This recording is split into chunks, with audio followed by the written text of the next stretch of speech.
Assalamualaikum warahmatullahi wabarakatuh. Perkenalkan, nama saya Novansyah Rianaswa Halim Hasibuan. Saya mahasiswa semester 6 Prodi Pendidikan Agama Islam di STI Samsul Ulum Gunung Puyuh Sukabumi. Pada kesempatan kali ini, izinkan saya untuk memperkenalkan kelompok saya, yaitu kelompok 6 yang beranggotakan yang pertama saya sendiri, yang kedua ada saudara Muhammad Abdullah, yang ketiga ada saudari Rismawati, yang keempat yaitu saudari Rima Anggraini. Pada video kali ini kita akan menjelaskan tentang analisis permasalahan pembelajaran di masa pandemi COVID-19.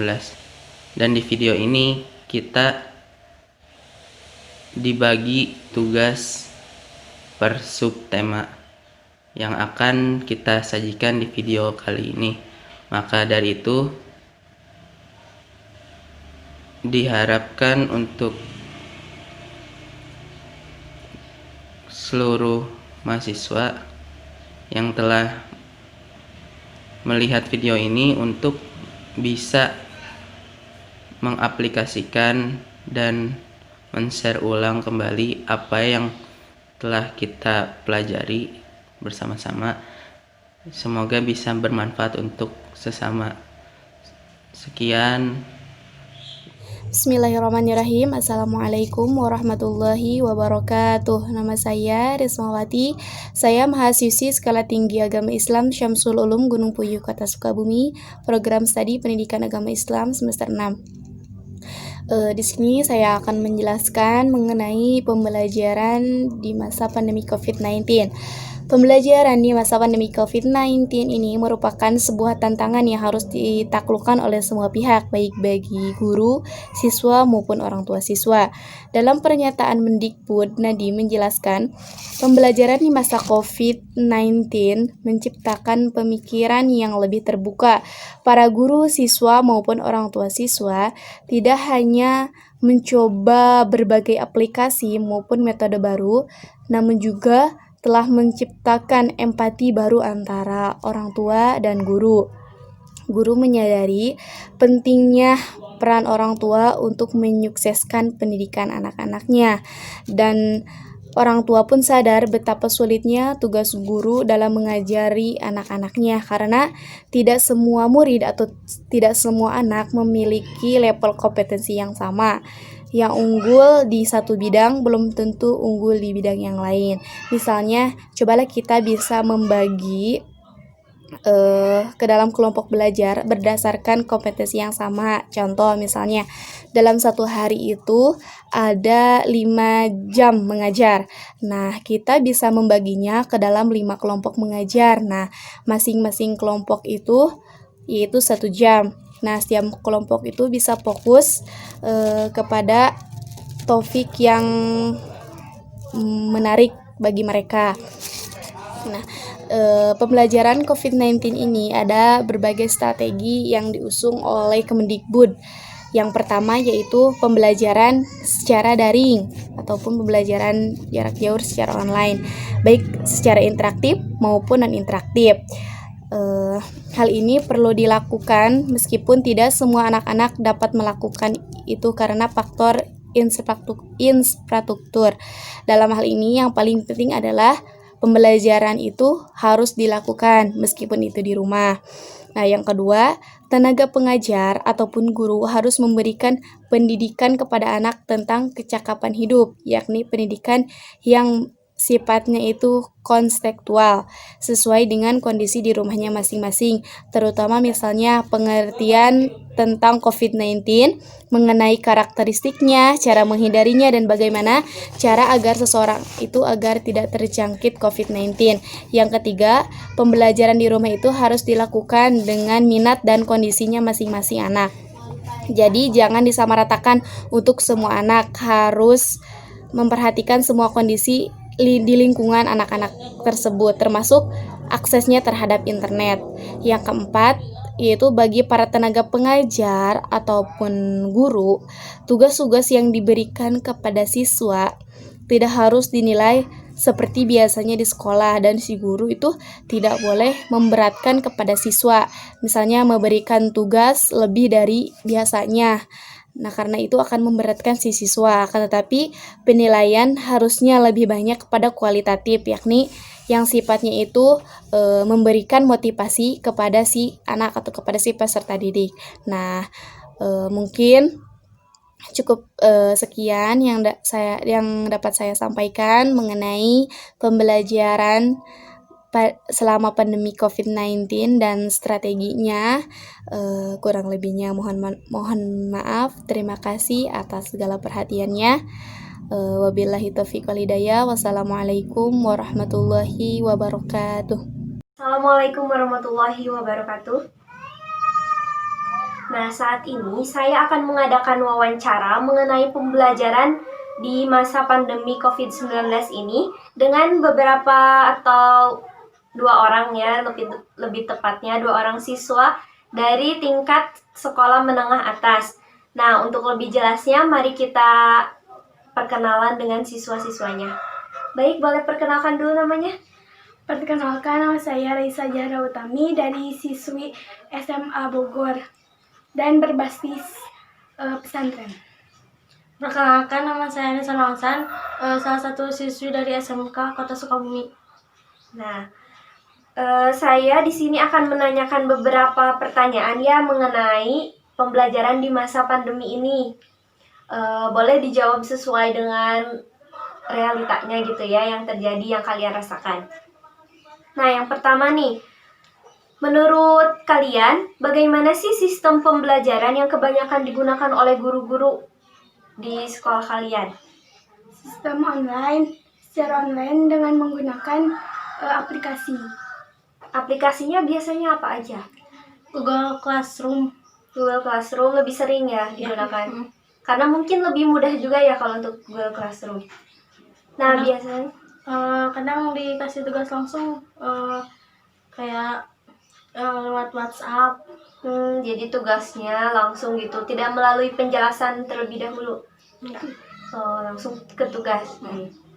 Nah, menurut kalian, cara yang seperti itu, langsung gurunya itu memberi tugas, apakah cukup efektif membuat kalian mencari terus, atau belajar terus, atau biasa aja gitu? Gimana? Biasa aja. Biasa aja. Tapi kalian tetap mengerjakan tugas itu? Mengerjakan ya. Nah, kalian kalau misalnya lagi mengerjakan tugas gitu atau di waktu jam belajar nih, biasanya gurunya suka meminta untuk absen atau enggak? Suka. Minta absen. Kalian selalu hadir? Selalu hadir ya. Nah, kalau misalnya menurut Raisa nih, belajar di rumah ini biasanya Raisa dibantu nggak sama orang tua? Tidak dibantu orang tua. Jadi sendiri aja gitu ya, belajar lewat aplikasi, lewat sumber-sumber yang ada juga ya. Iya. Untuk Anissa sendiri bagaimana? Tidak dibantu. Tidak dibantu orang tua, mengerjakan sendiri juga ya. Nah, kalau misalnya menurut kalian nih, harapan kalian apa sih untuk pembelajaran di masa pandemi ini? Adakah saran-saran gitu? Mungkin sebagai pelajar, saya mempunyai harapan atau saran seperti ini gitu. Ada, menurut saya jangan langsung gitu, jangan langsung memberi tugas. Seharusnya dijelaskan walaupun itu sedikit. Setidaknya poin utamanya dulu ya seperti apa, atau bisa melalui video yang di-share, link YouTube atau apa, memberi linknya dulu atau sumbernya terlebih dahulu ya. Iya. Untuk Anissa gimana? Kayak ini kalau ngasih tugas kadang suka telat, kalau jadi udah ganti pelajaran baru dikasih tugas yang awal, jadi gurunya suka telat gitu. Jadi tidak sesuai jam pelajarannya ya. Iya betul. Nah, kadang kalau misalnya kita mau mengingatkan ke gurunya pun, mungkin kita agak segan ya untuk meminta tugas atau apa. Namun memang ada baiknya nih kalau misalkan guru tersebut sudah terlalu sering seperti itu, kita ingatkan baik-baik, Bapak, Ibu, maaf, jam pelajarannya dari jam segini sampai jam segini. Saat ini kita sedang mengerjakan tugas yang lain. Mungkin di lain hari Bapak Ibu boleh memberi tugas di jam tersebut gitu ya. Nah, untuk kalian sendiri nih saat ini sudah selesai mengerjakan tugas? Sudah. Sudah. Tetapi ada kan di sekolah saya berbasis pondok. Ya. Jadi hafalan tetap masih lanjut. Oh, walaupun sudah UAS gitu ya, tetap masih harus setoran hafalan seperti itu. Baik, mungkin itu saja ya pertanyaan-pertanyaannya. Terima kasih banyak untuk waktunya dan partisipasinya. Mudah-mudahan pandemi ini segera berakhir ya dan kita bisa kembali sekolah dengan normal. Terima kasih banyak. Kalau misalnya menurut kalian nih, harapan kalian apa sih untuk pembelajaran di masa pandemi ini? Adakah saran-saran gitu? Mungkin sebagai pelajar, saya mempunyai harapan atau saran seperti ini gitu. Ada menurut saya jangan langsung jangan langsung memberi tugas. Seharusnya dijelaskan walaupun itu sedikit. Setidaknya poin utamanya dulu ya seperti apa, atau bisa melalui video yang di-share, link YouTube atau apa, memberi linknya dulu atau sumbernya terlebih dahulu ya. Iya. Untuk Anissa gimana? Kayak ini kalau ngasih tugas kadang suka telat, kalau jadi udah ganti pelajaran baru dikasih tugas yang awal, jadi gurunya suka telat gitu. Jadi tidak sesuai jam pelajarannya ya. Iya betul. Nah, kadang kalau misalnya kita mau mengingatkan ke gurunya pun, mungkin kita agak segan ya untuk meminta tugas atau apa. Namun memang ada baiknya nih kalau misalkan guru tersebut sudah terlalu sering seperti itu, kita ingatkan baik-baik, Bapak, Ibu, maaf, jam pelajarannya dari jam segini sampai jam segini. Saat ini kita sedang mengerjakan tugas yang lain. Mungkin di lain hari Bapak Ibu boleh memberi tugas di jam tersebut gitu ya. Nah, untuk kalian sendiri nih saat ini sudah selesai mengerjakan tugas? Sudah. Sudah. Tetapi ada kan di sekolah saya berbasis pondok. Ya. Jadi hafalan tetap masih lanjut. Oh, walaupun sudah UAS gitu ya, tetap masih harus setoran hafalan seperti itu. Baik, mungkin itu saja ya pertanyaan-pertanyaannya. Terima kasih banyak untuk waktunya dan partisipasinya. Mudah-mudahan pandemi ini segera berakhir ya dan kita bisa kembali sekolah dengan normal. Terima kasih banyak. Saat ini saya sudah berada dengan narasumber kita, yaitu salah seorang orang tua siswa dari murid sekolah menengah atas atau SMA yang ada di Sukabumi. Ibu, baik, boleh perkenalkan dulu namanya? Boleh.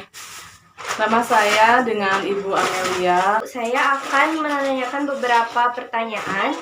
Yang pertama, menurut Ibu ini bagaimana sih sistem pembelajaran atau belajar di rumah ini yang Ibu rasakan gitu? Melihat anak Ibu sendiri gitu. Kalau menurut saya sangat tidak produktif ya. Jadi kesatu anak banyak malasnya jelas gitu. Kedua menghabiskan kuota. Ketiga ya kita kan bilangnya misalnya lagi belajar, nggak tahunya lagi main game atau apa, kita nggak pernah kontrol ya. Pokoknya nggak kondusif, nggak produktif. Pokoknya sangat, kalau menurut saya pribadi sih sangat merugikan. Ya tidak bagus lah gitu. Berarti menurut Ibu pembelajaran di rumah ini dinilai belum baik ya? Iya, belum, sangat tidak baik. Jadi satu pemalas, anak maksudnya bukan pemalas dalam artian apa ya, jadi anak banyak berdiam diri di kamar, emang itu juga sambil mengerjakan tugas, tetapi kadang kan setelah itu mereka lari ke game, setelah habis kuotanya, satu pemborosan juga, dua tidak produktif, tidak ada aktivitas.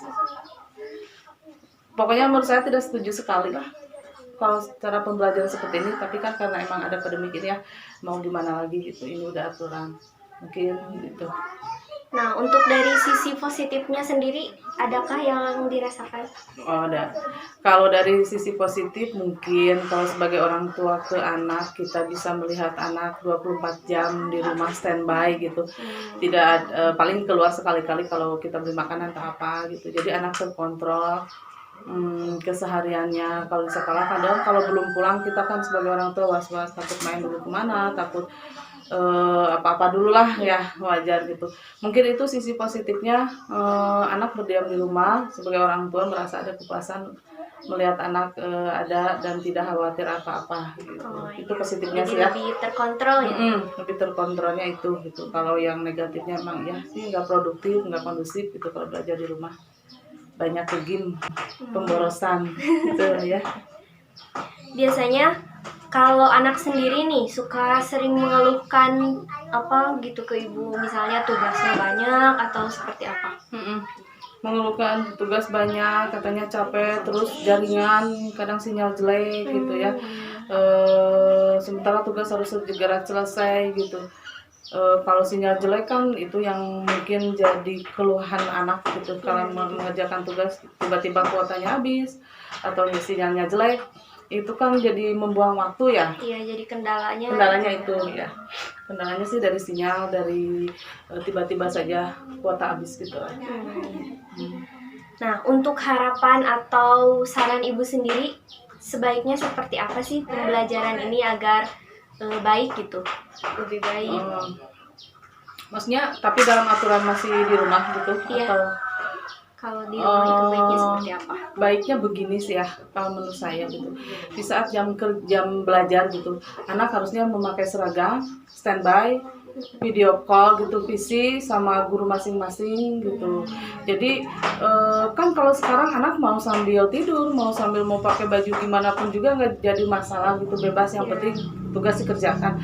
Maunya saya mungkin ini ya, menurut saya, jadi anak bisa bangun pagi selayaknya bagaimana ketika menjalankan sekolah normal gitu, mandi pakai seragam, duduk di ruangan dan PC sama guru masing-masing atau sama temen gitu, di waktu jam belajar, terus istirahat gitu, sholat gitu, layaknya belajar biasa aja, cuman emang berjarak jauh gitu. Menurut saya sih lebih mungkin itu lebih kondusif, produktif. Jadi kita tahu sebagai orang tua kapan anak saat belajar, kapan selesai belajar, kapan mereka lagi main game, mungkin begitu. Jadi kita nggak bersuudon, jangan-jangan anak ini udah ngerjain atau belum gitu.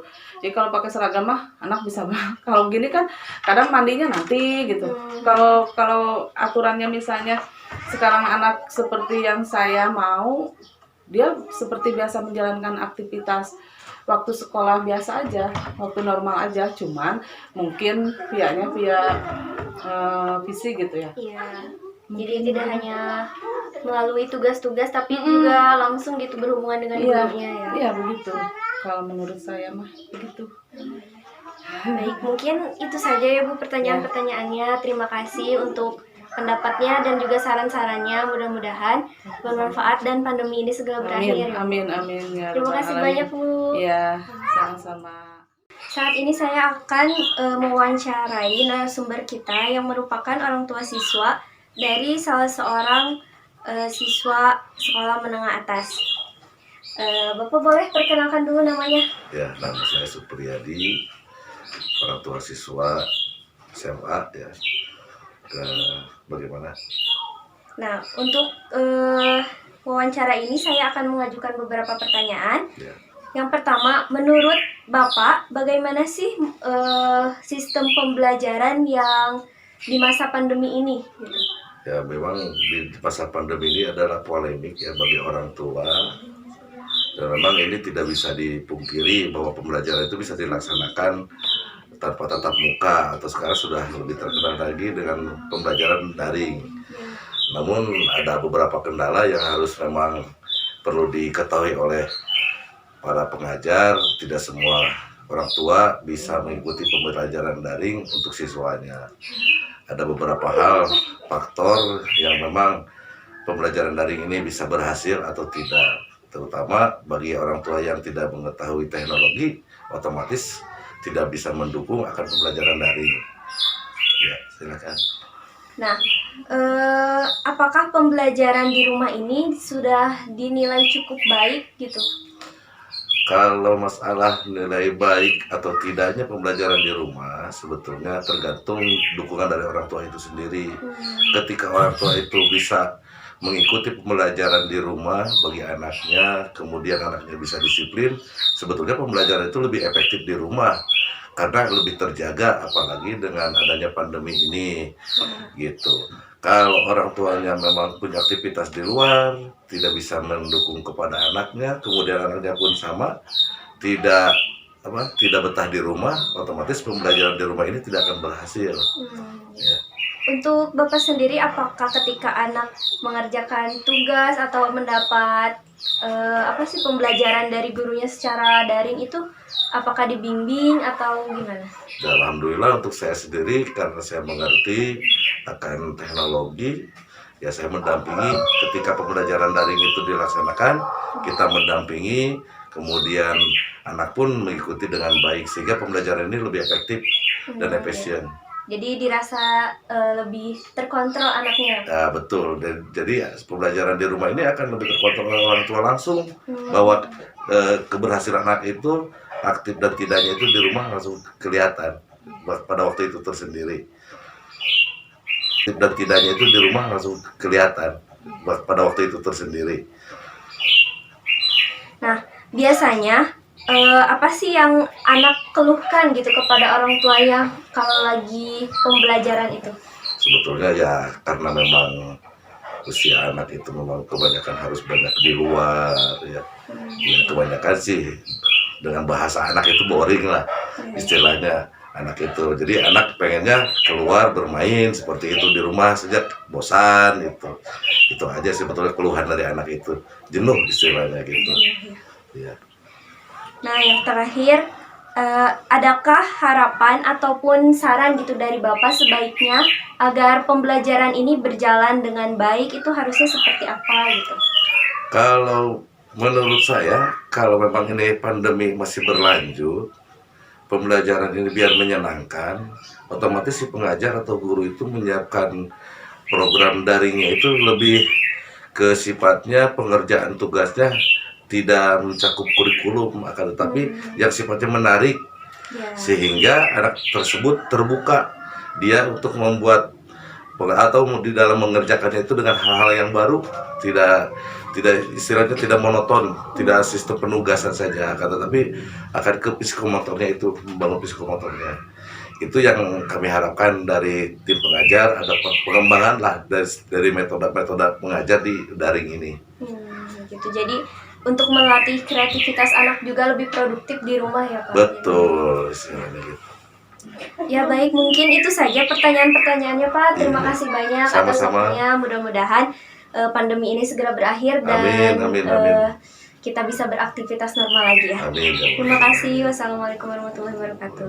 Bismillahirrahmanirrahim. Assalamualaikum warahmatullahi wabarakatuh. Kenalkan, nama saya Novansyah Riana Suhali Masibuan. Saya di sini akan menjelaskan tentang permasalahan pembelajaran siswa SMA di masa pandemi COVID-19. Ya, mungkin telah kita ketahui bersama bahwasanya selama COVID-19 ini banyak sekali hambatan ataupun kendala yang kita alami, khususnya di ranah siswa SMA, yang mana yang biasanya harus belajar ke sekolah dengan adanya pandemi seperti ini, mereka dipaksa harus menyesuaikan dengan keadaan yang mana tidak diperbolehkannya untuk saling berdekatan, untuk saling bertatap muka seperti biasa untuk belajar di kelas. Maka dari itu, dari adanya pandemi seperti ini, pasti adanya sebuah permasalahan yang siswa alami dalam hal pembelajaran. Satu permasalahan yang bisa kita lihat, yang pertama adalah tingkat motivasi belajar siswa tersebut. Bagaimana yang biasanya dia belajar tatap muka bersama teman-teman, bersama gurunya, sekarang hanya di rumah dan melihat tugas-tugas yang diberikan oleh guru-guru kepada siswanya yang menurut mereka ya sangat sangat membebankan, karena biasanya mereka datang ke kelas hanya diberi penjelasan dan PR yang sedikit. Di masa pandemi seperti ini, siswa dari setiap mata pelajaran, ketika ada guru yang masuk ataupun ada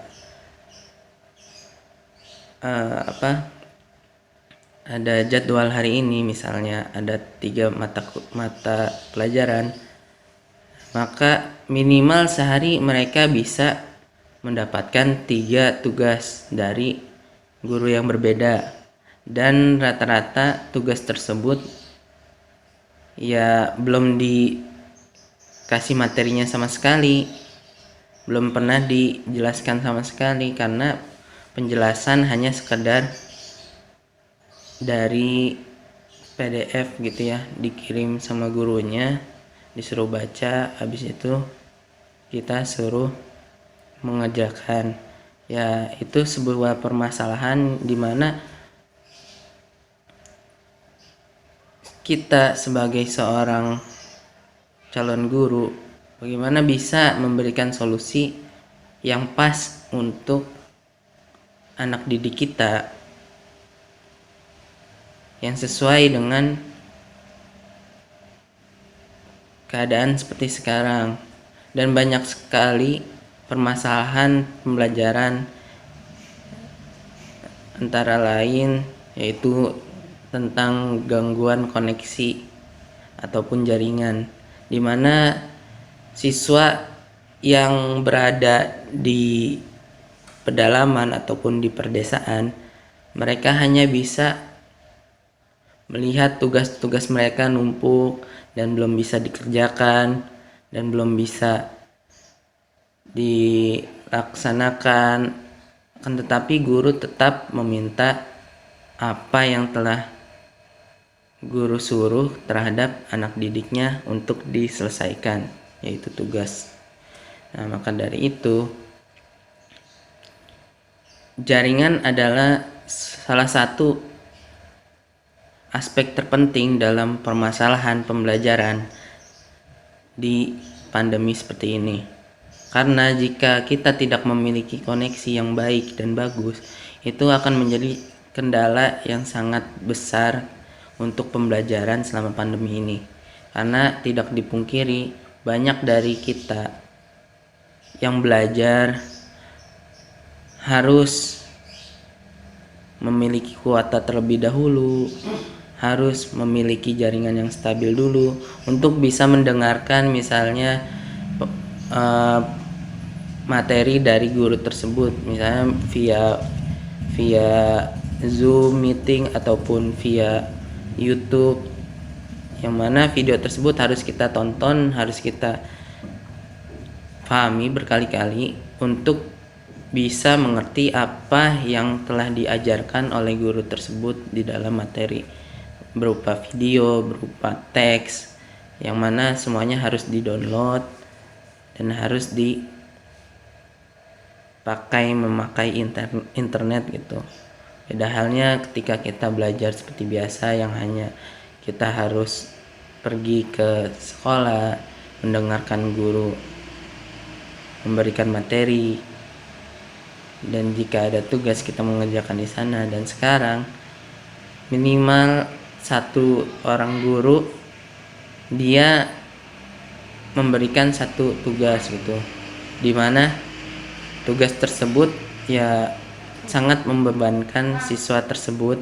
Karena apa? Karena dari setiap guru pasti ingin memberikan tugas tersebut kepada seluruh anak didiknya untuk bisa belajar. Akan tetapi permasalahan yang ada itu kebanyakan dari guru sekarang hanya memberikan tugas dan tugas tanpa memberikan arahan bagaimana untuk materi seperti ini dijelaskan sehingga siswanya itu bisa mengerti apa yang disampaikan walaupun tidak bertatap muka langsung gitu. Yang ketiga yaitu kendala dari pembelajaran selama COVID, yaitu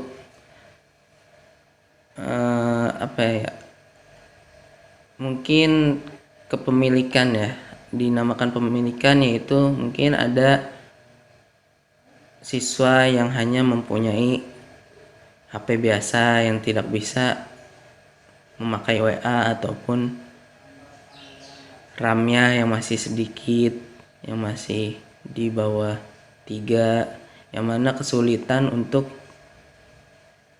mengakses seluruh